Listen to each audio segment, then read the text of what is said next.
Legacy overhead, that's what he called me. I was halfway through updating a compliance audit sheet when the video feed crackled to life, and there he was, Matt. 30 years old if we're being generous, probably the kind of guy who used Synergy in bed and thought Excel macros were cutting-edge sorcery. The CFO introduced him as the efficiency fixer, which is corporate code for hatchet man with a smile. Tanned, tooth bleached, or styled like he Googled alpha male fade. "Hi everyone," he said, giving the kind of smirk you see on guys who still do keg stands at weddings. "I'm here to streamline operations and eliminate process redundancies." His eyes landed on me through the screen like he was scanning for which antique chair to throw out first. I didn't flinch.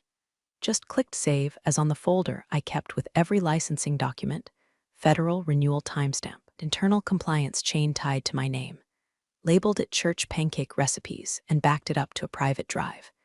Dana Miller wasn't going out like a rookie. By lunchtime, I heard him in the break room joking with 2 junior analysts about phasing out boomer infrastructure. I'm 42, not a boomer, but in Matt's world, if you don't tick-tock your workflow, you're obsolete. Then came the huddle. Open floor plan, everyone standing around like it was an exorcism of common sense. Matt pulled up a slide deck filled with nonsense phrases like agile compliance ecosystem and decentralized accountability hubs. I watched 3 interns nod like they were witnessing the second coming of Elon Musk. Some of our team members, especially those with legacy responsibilities, will be reassessed to ensure alignment with our lean strategy, he said. Then, staring right at me, "We appreciate your historical contributions, Dana." Historical, like I was a damn sarcophagus in HR's basement. I didn't say a word, just smiled. The kind of smile you give when someone walks into a bear trap you've been camouflaging for a decade. Oh, and quick pause before we keep going. If you're listening and not subscribed, help a soul out. I'm trying to hit 10,000 subscribers so I can finally afford a chair without a missing wheel. Seriously, 95% of y'all listen without clicking the button. Just one tap and you'll make this girl real proud. All right, back to the meltdown. That night, I stayed late, not because I had to. I wanted to watch the system breathe, like a mother watching her kid sleep before CPS shows up. I double-checked my credentials across 3 federal platforms: free active certification, renewal control, licensing PIN, and audit clearance, still tied to my name. I made sure the timestamps matched. Then I printed my contract clause, the one nobody ever reads. Section 7C. In the event of involuntary termination, all company-paid licensing responsibilities and regulatory certifications shall be considered void, and all credentials will be formally rescinded within 48 hours of contract nullification. Nobody noticed when I left the building, but I noticed the way Matt's eyes lingered on me that morning, like a lion staring at a cow, not realizing the cow has access to predator drones. You ever see a man mistake a fuse for a shoelace? You will. By the next Tuesday, Matt had taped a poster above the copier that said compliance not equal to complacency. The font was Comic Sans. Then came the real fun. Everyone, yes, everyone, was told they had to re-interview for their evolved role. It was spun like a bonding exercise. Like we should be grateful for a chance to pitch ourselves for the same job titles printed on our health insurance cards. One by one, folks shuffled into conference rooms like kids headed to the principal's office. The newer hires came out smiling, parroting things like, "Matt really sees me, and he's bringing fresh air." I wanted to tell them that kind of air comes from a busted sewer grate. When it was my turn, I didn't bring a resume. I brought silence. Matt barely looked up from his laptop. "Dana, you've been here a while." 10 years, I said, cool as a cucumber in a snowstorm. "Right, institutional knowledge, we value that." His fingers tapped the keys, probably typing Fire Dinosaur, into Slack, pulled up a half-baked organizational chart, and pointed at a box labeled Regulatory Stewardship. Under it, my name crossed out, next to it, Open to be reassigned. Then he clicked a tab labeled Q3 Renewal Delegation. My eyes clocked the file name, Q3 License Ruth Plan V1. In the comments, it read, "Can this be transferred downstream?" Downstream in Matt speak meant dumped onto someone too green to spell OSHA. I smiled, didn't flinch, but inside, a siren started wailing. When I got back to my desk, I opened the database I'd built from scratch in 2016. The one that tracked every compliance certificate, its expiration date, which governing body it reported to, and who had signature authority. There were 43 items on the list, 43 licenses, 43 pieces of red tape woven together into one tight, corporate noose, and all of them tied to me. Exported a fresh copy of the log, encrypted it, zipped it, renamed it Employee Birthday Cake List, and emailed it to a private account. Then I cleared the sent items. Call me paranoid, but I've seen what happens when children play with matches and call it innovation. Later that afternoon, he reassigned my inspection prep to a marketing intern who thought FDA stood for Food Design Aesthetic. No lie, she asked, if that meant redesigning the lunchroom posters. Meanwhile, I was tasked with reorganizing the janitorial supply shelf. He said it would keep me in the loop at foundational level. Foundational, like mold. I asked politely if I still had admin access to our licensing dashboard. Matt blinked like I'd just spoken Aramaic. Oh, I think we routed that to Chloe last week. You don't really need it anymore, right? Chloe had just learned what a PDF was. I didn't argue, just nodded, logged into a terminal down the hall, and revoked her access from the shadow admin panel I'd never told anyone about. If I was getting kicked off the ship, I wasn't leaving the map behind. I walked past Matt's glass-walled office later that day. He was laughing on a call, something about scrubbing out the old wood. He didn't notice me watching, but I noticed something. The fuse was shorter now, and the room smelled like smoke. The first time I heard them laughing, I let it slide. It was 3 of the junior analysts, fresh from college, still wet behind the ears and smug with borrowed confidence, hovering over a printout of my old compliance flowchart like it was a cave painting. This thing uses color codes like it's a Crayola box, one snorted. Another added, she even timestamps everything manually. Does she know automation exists? They were clustered near the break room like a pack of overconfident poodles, sipping cold brew and dropping buzzwords like agile iteration and machine learning integration, as if those phrases had ever stopped a federal audit. I walked past, head high, but my spine burned. By Wednesday, I'd been locked out of 3 internal dashboards, 2 of which I designed. No warning, no access request. Just a red 403 screen and a pop-up that said, "Contact your system administrator."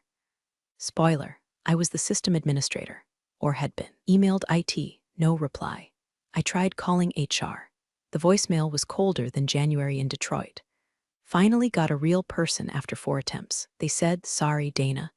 All HR requests now go through your departmental manager." That's Matt. Like they were announcing the second coming, but with more hair gel and less divine oversight. I didn't reply. Just hung up and stared at my monitor, empty but glowing. Been cut off from every meaningful interface in less than a week. No explanations. Just streamlining. Matt was smart in that insidious MBA way. Never enough to build something, but just smart enough to know how to dismantle it under the cover of policy updates and reorg memos. He'd started slipping little grenades into his weekly updates to leadership, legacy processes under review, potential staffing overlaps, redundant certification management identified. That last one was cute, like you could overlap a federally mandated authority signature tied to my biometric profile. I'd become a walking contradiction, officially employed but strategically erased. So I scheduled a 10-minute slot at a notary office, quiet little place above a nail salon on Monroe Avenue. No fanfare. Just me, a stiff chair, a form titled Voluntary Relinquishment of Licensing Authority. I didn't sign it yet, just notarized the option. A safety pin tucked into my coat pocket in case things turned into freefall. Afterward, I walked back to the office with a peppermint latte and the deadest smile you've ever seen. Matt passed me in the hallway and said, "Hope you're feeling more aligned this week." I nodded, just tying up loose ends. He smiled, corporate snake smile you'd find in the self-help section of a Barnes & Noble, next to Crush It, and a scented candle. What he didn't know was that every loose end I tied came with a fuse, and I had the match. It happened on a Monday, because of course it did. The kind of Monday where the air in the office feels like microwaved plastic, and everyone pretends they like their jobs just enough to survive another week. We were all gathered for Matt's new weekly momentum sync, which was basically a TED talk for sociopaths. He stood at the front of the open-floor bullpen in his tight blue blazer and did that palms-out gesture like he was calming down a herd of sheep. "Let's start with some candor," he said. "That's how you always know someone's about to gut you in public, when they lead with candor. We've been doing a lot of reflection over the last few weeks," he went on, pacing like he was about to sell us timeshares in hell. While tradition has value, stagnation is a threat. He stopped right behind my chair. I didn't turn around. And unfortunately, he said, loud and clear, certain legacy roles are no longer aligned with our forward momentum. People started shifting in their seats. Some looked at the floor. A couple glanced at me. One kid tried to smile like this was normal, like we were just watching someone lose their parking spot and not their livelihood. Then came the final. Effective immediately, Matt announced Dana Miller's position has been phased out. No warning, no meeting, no one-on-one. Just a sentence in the air like a bullet. I stood up, not because I was shaken, but because my legs felt too steady for how much they wanted to kick him through the wall. HR, two of them, both young, both avoiding eye contact, walked up holding a glossy folder like they were delivering communion. I took it, opened it, flipped to the termination page. No severance, just legalese and a line to sign. I pulled a pen from my own bag, signed it in a single stroke, then said, I'll need a printed copy. Matt blinked. It's all digital, I said, printed. HR hesitated. I stared. 4 minutes later, I walked out of that office with a paper copy, a stapled receipt, and the calm of a woman who knew exactly what she'd just done.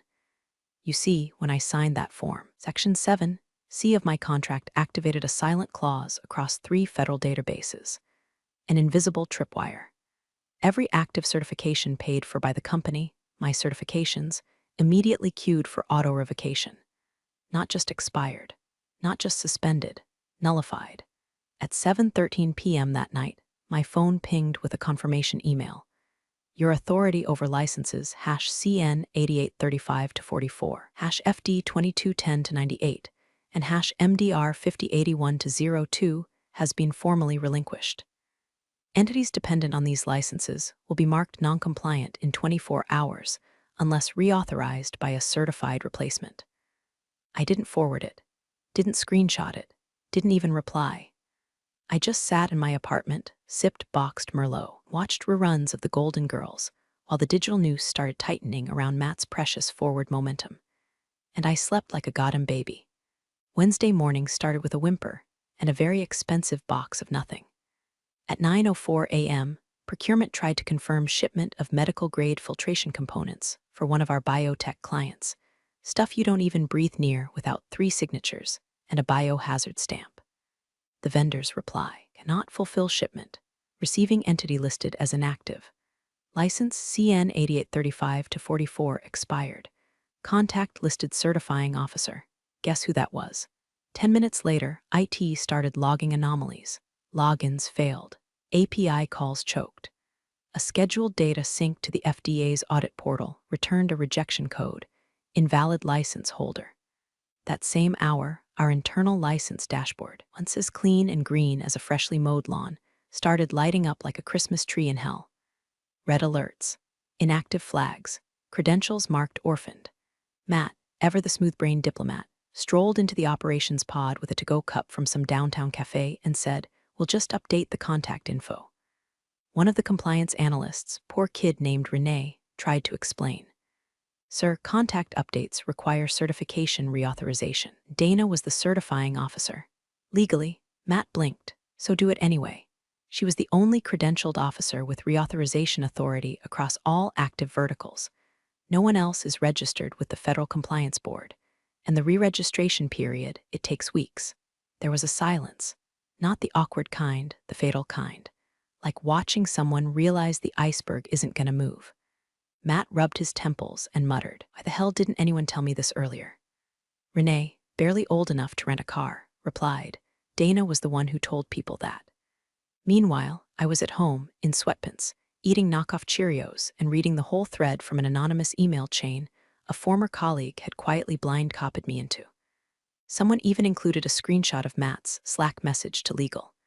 Anyone know how to override a license expiry tag in the dashboard thingy? Called it a thingy. That dashboard had been my baby for 5 years. I designed it to lock down tighter than Fort Knox if certain revocation events fired. It wasn't just bureaucratic, it was surgical. If someone without the proper credentials tried to access a certification, it blacklisted their IP and auto-reported the intrusion to internal audit logs, which IT also discovered that afternoon, because Matt had tried to brute force his way in. By lunchtime, HR was getting panicked pings from upper management. Can we get Dana back? Does her NDA prevent communication? Who signed off on this? Nobody answered, because the only person who could have was too busy figuring out if she wanted soup or wings for lunch. Spoiler, I went with both. That evening, I opened LinkedIn and checked the old company page. Still proudly boasted federally certified across all operations. I almost felt bad. Almost. Instead, I smiled, because I knew by Thursday that lie was going to cost them more than just pride. The seeds were sprouting, and the vines were tightening. Friday morning came with sirens no one could hear, just the soft ping of a calendar alert and the thud of panic dropping into Matt's soy latte-filled gut. FDA randomized site inspection 10 o'clock a.m. It was legit. Random, yes, but randomized within a window Dana had always planned for, quietly, annually. Color-coded spreadsheet, cross-referenced against vendor contract terms, renewal cycles, and the phases of the damn moon if needed.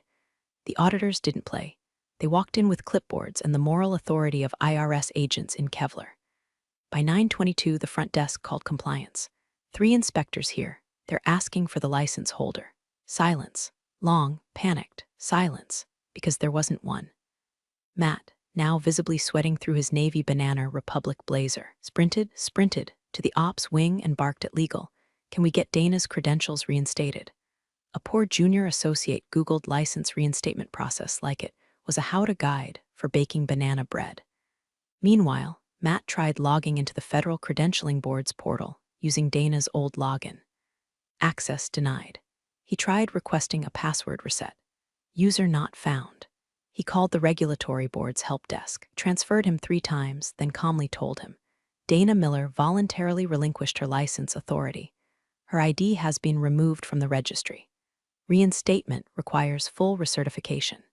Average timeline, 4-6 weeks. Matt stared at the speakerphone like it had just slapped his mother. He turned to HR. What clause did she use to revoke her credentials? They flipped through her termination file, confused. We just processed the standard exit paperwork. I don't know anything about credentials. Someone from audit chimed in, wait, didn't she have her own clause in her employment contract? That's when the room collectively remembered Dana Miller wasn't some dusty compliance grandma, she was the linchpin. And they'd yanked her out like a wisdom tooth hooked into the spine. Meanwhile, across town, Dana's phone buzzed. It was Liz from documentation. A decent person, once, kind who baked cookies for audit week and used to sneak post-it doodles onto Dana's monitor back when the world made sense. Liz's voice cracked. Did you do this? Dana stirred her coffee, looked out the window at nothing, then smiled. No, she said calmly. You did. Click. She didn't hang up hard, didn't yell. That would have been giving them too much credit, because this wasn't revenge. This was math. 1 + 1 = you fired the wrong damn person. Auditors were now sitting in the lobby.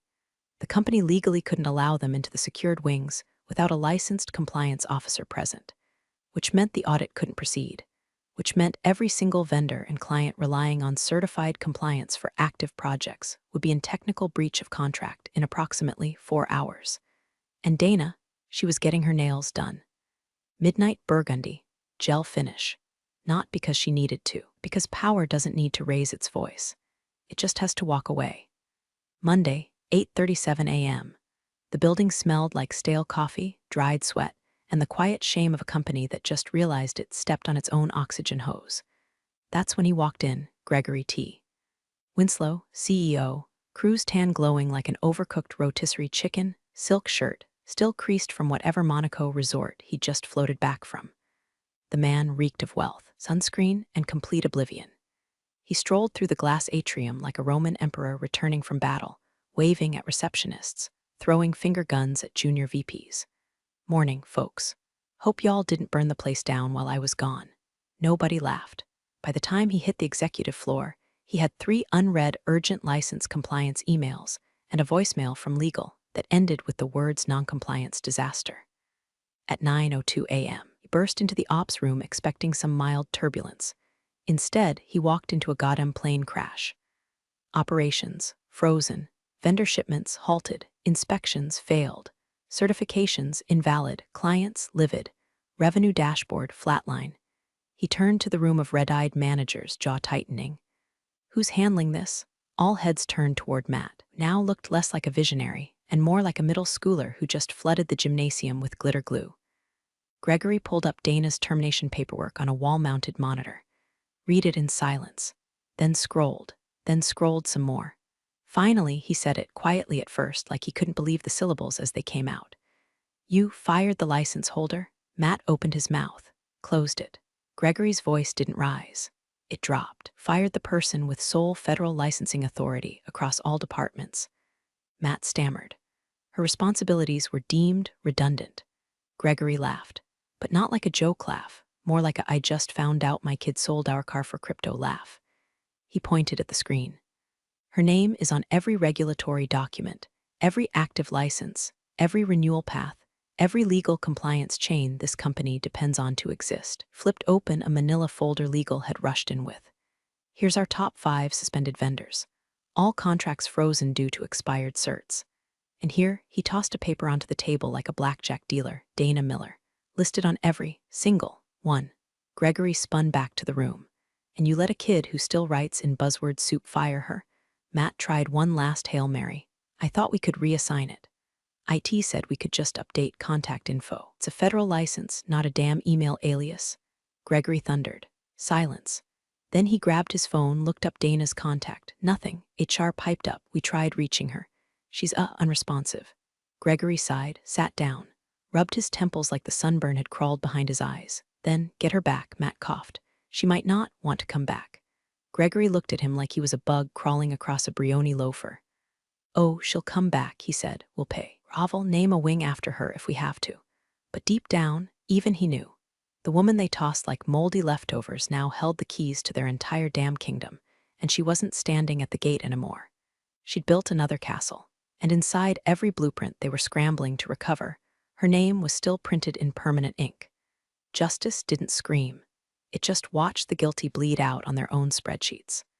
By noon, Ina's inbox had 6 messages flagged high priority from at Winslow Enterprises Com, and 1 voicemail from an assistant named Trevor, who sounded like he hadn't slept since Thursday and might be on the verge of selling a kidney for leverage. The subject line on the final email: urgent, return requested by CEO directive. Dana didn't open it right away. She finished her late breakfast, 2 eggs over medium, sourdough toast. The smug silence of a woman whose enemies were now taking meetings under fluorescent lights, while she basked in the soft hum of a home espresso machine. Across the city, Gregory Winslow was pacing his executive suite like a lion forced into customer service. Matt. Oh, Matt was now Associate Project Liaison Level 2, which is corporate for sit down, shut up, and don't touch anything that requires a password. His standing desk was replaced with a creaky hand-me-down, his monitor downgraded to a 19-inch square. The only thing agile about Matt now was the speed with which he got thrown under the bus. Gregory had legal draft up a proposal to Dana within hours. Consulting role effective immediately. Term contract, 6 months minimum. Reduced salary, but generous bonuses promised based on results. And of course, a full gag order.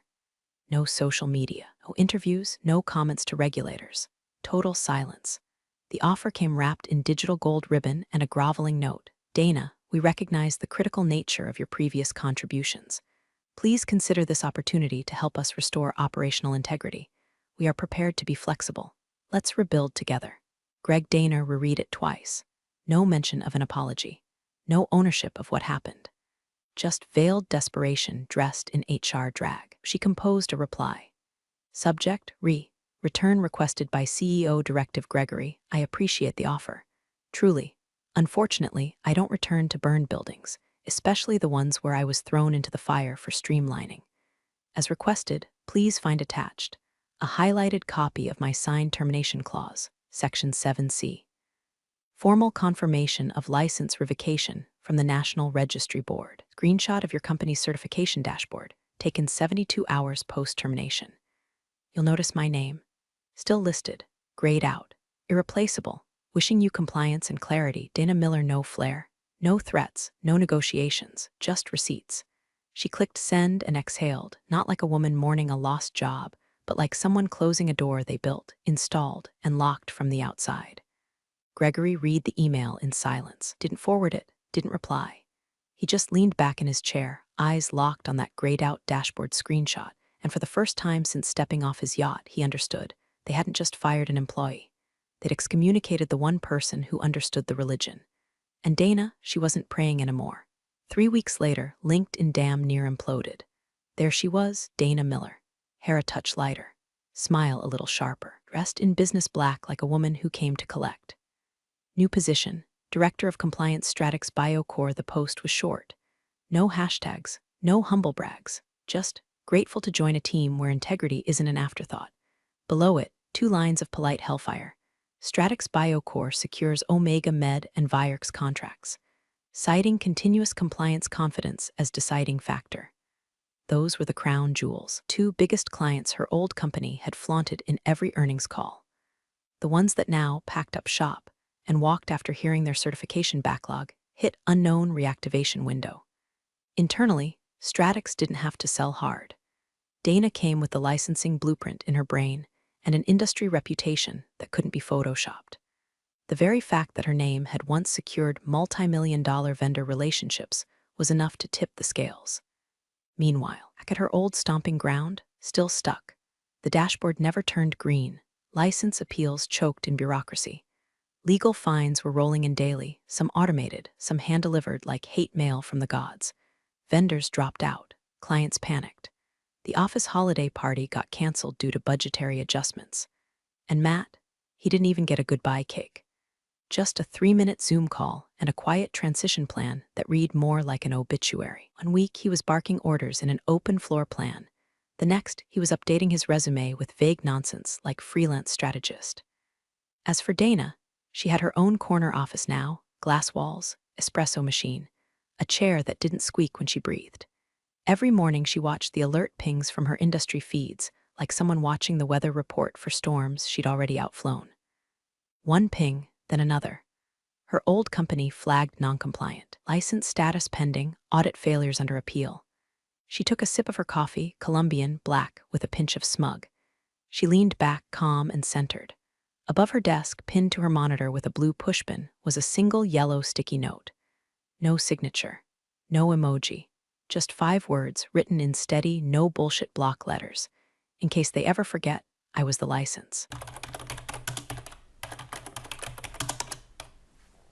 Thanks for joining the fun, you office survivors. Subscribe for more switch-flicking drama. Let's make your former coworkers sweat.